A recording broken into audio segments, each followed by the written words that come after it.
Assalamualaikum warahmatullahi wabarakatuh. Selamat berjumpa pada kuliah tanggung gugat negara dan pemerintah.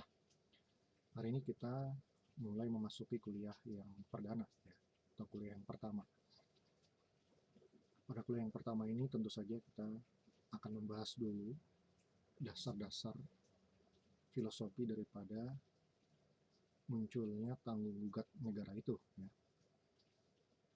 Baik, mungkin kita masih belum begitu akrab, ya, dengan istilah, ya, atau nomenklatur tanggung gugat negara dan pemerintah. Jadi di sini ada kata atau konsep tanggung gugat, kemudian diikuti dengan kata pemerintah dan negara, ya. Jadi tanggung gugat itu berarti ada yang bertanggung jawab untuk digugat, ya. Kalau bicara digugat ya berarti itu di pengadilan, ya. Kemudian ada kata negara dan pemerintah. Nah, berarti di sini yang bertanggung jawab, ya, yang digugat adalah negara, ya, atau pemerintah. Nah, apa hubungan negara dengan pemerintah? Ya, negara itu diwakili oleh pemerintahnya. Kenapa demikian? Karena negara itu kan badan abstrak, ya. Supaya negara bisa bergerak, ya, harus ada pemerintah yang menjalankan roda pemerintahannya. Nah, kenapa di sini negara atau pemerintah itu sampai digugat? Nah, itu berarti ada suatu pelanggaran yang dilakukan oleh para pejabatnya, ya. Atau pelanggaran atau kesalahan yang dilakukan oleh para administrasi negara, sehingga pelanggaran tersebut, ya, atau kesalahan tersebut menimbulkan kerugian bagi orang lain yang pada akhirnya pihak yang dirugikan, dalam hal ini masyarakat, menggugat pemerintah tersebut, ya, atau negara tersebut. Kalau sampai digugat begini berarti ya pemerintah, ya, negara diwakili oleh pemerintah ini dia harus bertanggung jawab, ya. Harus bertanggung jawab, harus konsekuen, ya, harus sportif untuk menghadapi gugatan tersebut. Nah, itulah sebenarnya inti daripada tanggung gugat negara dan pemerintah, ya. Dalam bahasa Inggris tanggung gugat itu disebut dengan liability, ya, liability. Tulisannya liability, ya. Kita membacanya liability. Berarti di sini sudah mengarah kepada berani mengambil risiko untuk digugat ke pengadilan, ya. Itulah apa makna daripada liability, ya. Sedangkan pertanggungjawaban itu dalam bahasa Inggris disebut responsibility, ya, seperti itu. Baik, tanggung gugat ini sangat terkait erat dengan konsep negara kesejahteraan, ya, konsep negara kesejahteraan. Nah, kita sudah tahu semua bahwa di dalam negara kesejahteraan pemerintah itu ikut campur, ya, melakukan intervensi ke segala bidang kehidupan masyarakat, ya. Jadi pemerintah itu tidak hanya sekedar sebagai penjaga malam, ya, hanya sebatas menjaga ketertiban, tapi juga pemerintah harus mengurus rakyatnya, ya, harus bertanggung jawab, ya, harus atau memiliki kewajiban untuk mensejahterakan rakyatnya. Oleh sebab itu pemerintah harus ikut serta, harus menangani, ya, harus terlibat di dalam berbagai macam aspek kehidupan masyarakat, ya. Nah, seperti misalnya di bidang pertanahan, ya, di bidang perizinan, di bidang ekonomi, ya, di bidang kesehatan, di bidang yang lain-lain, ya. Nah, itu konsep daripada negara kesejahteraan yang memberikan peranan yang sangat besar kepada pemerintah untuk ikut serta campur tangan dalam kehidupan berbagai macam bidang kehidupan masyarakat. Ya, kita ambil contoh kecil misalnya, bayi yang baru lahir saja itu harus memiliki akta kelahiran. Nah, akta kelahiran ini kan diurusnya kemana? Nah, tentunya diurus ke uh, dinas catatan sipil ya. Nah, ini berarti pemerintah di sini ikut terlibat. Orang meninggal pun juga dibuat akta kematiannya. Nah, itu diurus ke pemerintah juga ya. Jadi dari manusia lahir sampai meninggal itu pemerintah ikut campur dalam pembuatan atau pengadministrasian akta-aktanya ya, seperti itu. Ini contoh kecil ya, bagaimana pemerintah itu ikut serta terlibat dalam berbagai macam bidang kehidupan masyarakat ya. Kemudian kita mengurus SIM ya, juga itu melibatkan pemerintah ya, dalam hal ini kepolisian. Kita mengurus izin-izin ya, izin mendirikan bangunan, izin usaha, izin perkebunan, izin peternakan, nah itu juga sama. Kita mengurusnya ke pemerintah yang memiliki wewenang untuk menerbitkan izin tersebut. Ini hanya contoh kecil saja ya, keterlibatan pemerintah di dalam berbagai macam bidang kehidupan masyarakat. Lalu apa konsekuensinya? Apa konsekuensinya pemerintah itu terlibat ya, ikut campur tangan dalam hampir semua aspek kehidupan masyarakat. Pemerintah ikut campur dalam memberikan pelayanan publik kepada masyarakat. Nah, konsekuensinya adalah tugas pemerintah itu semakin meluas. Ya.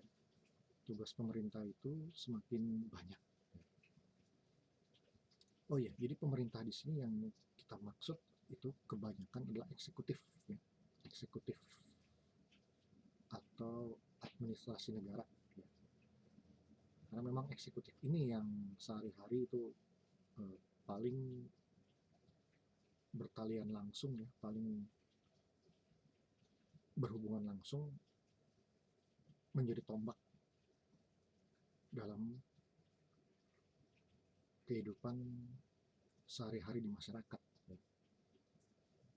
Jadi kalau kita bicara pemerintah di sini utamanya adalah eksekutif, ya. Sedangkan legislatif, yudikatif, nah itu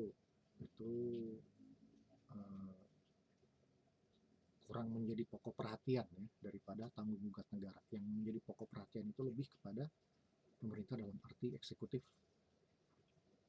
ya, yang meliputi dari presiden, gitu ya, wakil presiden, para menteri-menterinya, para dirjen-dirjennya, kepala-kepala daerah, gubernur, bupati, wali kota, ya, dinas-dinas daerah dan seterusnya sampai kepada kelurahan. Ya. Itulah pejabat-pejabat ya yang paling banyak memberikan pelayanan kepada masyarakat. Ya. Oke, kita kembali ke yang tadi ya, bahwasanya dengan pemerintah itu terlibat banyak dalam kehidupan masyarakat, maka pun tugas-tugasnya semakin meluas ya, semakin mengembang, semakin banyak. Nah, karena tugas-tugasnya semakin banyak ya, semakin luas, maka konsekuensinya kewenangannya pun semakin besar ya. Kekuasaannya pun semakin besar. Tugas semakin banyak, kewenangannya pun semakin banyak. Kekuasaannya semakin besar. Nah, pemerintah ini diberikan kekuasaan yang besar, diberikan kewenangan yang banyak untuk mengurus ya, untuk mengurus kehidupan masyarakat.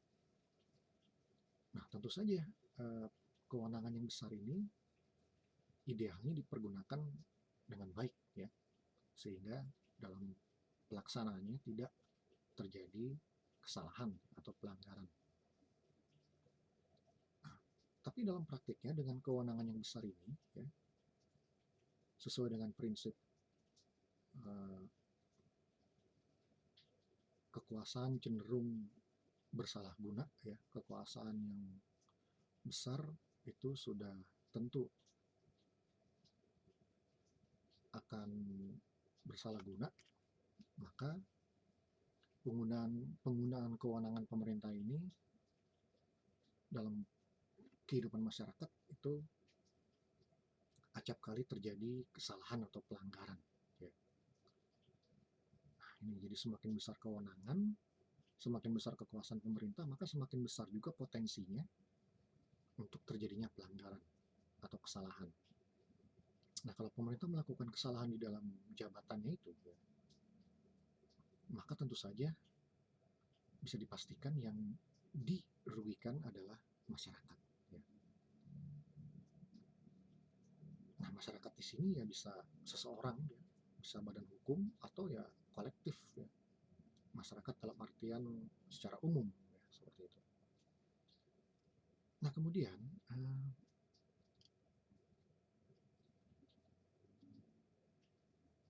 sementara itu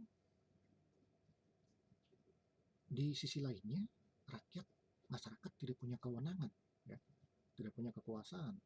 Pemerintah memiliki kekuasaan yang sangat besar, memiliki kewenangan yang sangat besar, sedangkan di pihak lain masyarakat tidak punya kewenangan. Ya. Nah, lalu kalau misalnya pemerintah itu melakukan suatu pelanggaran, ya, atau kesalahan, maka kemudian menimbulkan kerugian bagi masyarakat atau seseorang atau badan hukum, maka tentu saja pihak yang dirugikan itu menjadi pihak yang tertindas oleh pemerintah. Nah, dalam negara hukum tentu saja harus ada yang namanya perlindungan hukum bagi rakyat, ya, bagi masyarakat.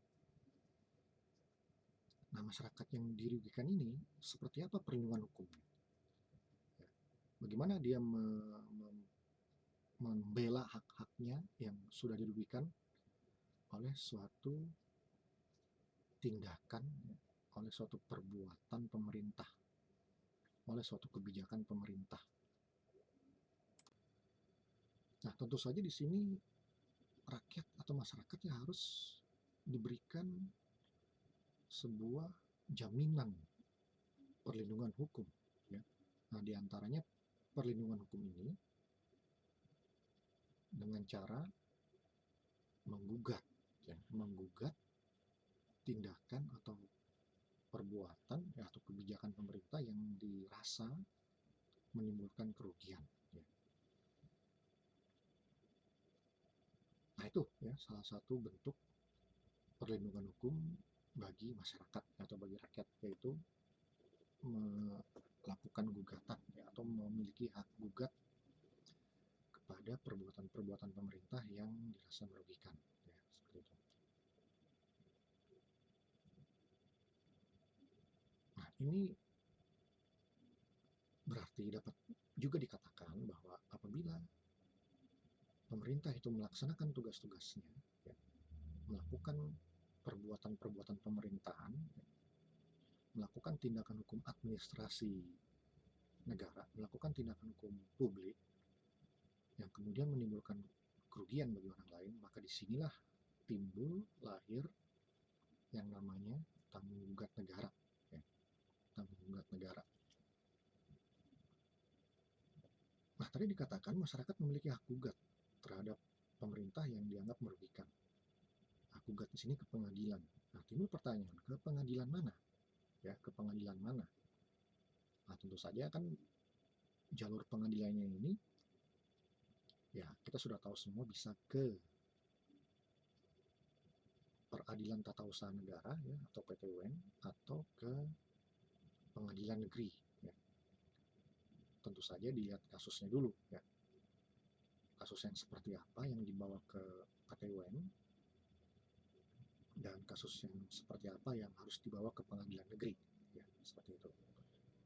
Nah, inilah juga salah satu tujuan kita mempelajari tanggung jawab negara, ya. Kita harus tahu tindakan-tindakan pemerintah yang seperti apa yang kalau merugikan itu harus digugat ke PT UN, dan tindakan yang seperti apa yang kalau merugikan itu digugat ke pengadilan negeri, ya. Nah, dewasa ini dengan lahirnya Undang-Undang Nomor 30 Tahun 2014 tentang administrasi pemerintahan, maka perkembangan terkait dengan tindakan pemerintah ini pada khususnya dan tanggung gugat negara secara umum, ya, secara keseluruhannya ini menjadi menarik ya, karena dalam Undang-Undang Nomor 30 Tahun 2014 tentang administrasi pemerintahan, itu biasanya kita singkat dengan Undang-Undang AP, yaitu eh, memberikan perkembangan baru ya, terhadap pengaturan tentang tindakan-tindakan pemerintah ini, memberikan khasanah baru, ya, memberikan eh, pembaruan hukum terkait dengan baik tindakan-tindakan pemerintah atau perbuatan-perbuatan pemerintah, kemudian mengenai perkembangan baru mengenai pelanggaran-pelanggaran ya, atau kesalahan-kesalahan yang dilakukan oleh pejabat ya, atau pemerintah, dan juga menyangkut mekanisme perlindungan hukum atau mekanisme gugatan ke pengadilan. Nah, ini terdapat perkembangan baru ya, di dalam Undang-Undang Nomor 30 Tahun 2014 ya, Undang-Undang AP. Ya, antara lain dengan adanya Undang-Undang AP ini semakin memperbesar kewenangan dari PT UN ya, untuk mengadili tindakan-tindakan pemerintah yang dianggap merugikan ya, merugikan masyarakat. Gugatan terhadap tindakan pemerintah yang merugikan, yang dulunya itu biasanya diajukan ke pengadilan negeri, nah itu eh, dengan adanya undang-undang AP itu beralih ke PT UN ya. Nah, yang beralih ke PT UN ini yang kita maksud adalah perbuatan ya, melanggar hukum oleh pemerintah sebagaimana diatur dalam undang-undang, dalam kitab Undang-Undang Hukum Perdata pasal 1365. Nah, ini sebelum lahirnya Undang-Undang AP, ini perbuatan-perbuatan melanggar hukum oleh pemerintah ini yang merugikan masyarakat. Nah, itu biasanya masyarakat itu mengajukan gugatannya ke PN. Tapi sekarang sudah beralih ke PT UN. Nah, itulah ya apa sekilas perkembangan terbaru daripada pengaturan tindakan pemerintah dan mekanisme perlindungan hukum bagi masyarakat ya. Itu baru sekilas saja kita bahas, nanti akan kita perdalam tentunya dalam kuliah-kuliah yang berikutnya ya. Baik ya, saya rasa untuk pengantar cukup sampai di sini dulu ya. Nanti kita akan lanjutkan pada pertemuan yang berikutnya. Lebih kurangnya mohon maaf. Wassalamualaikum warahmatullahi wabarakatuh.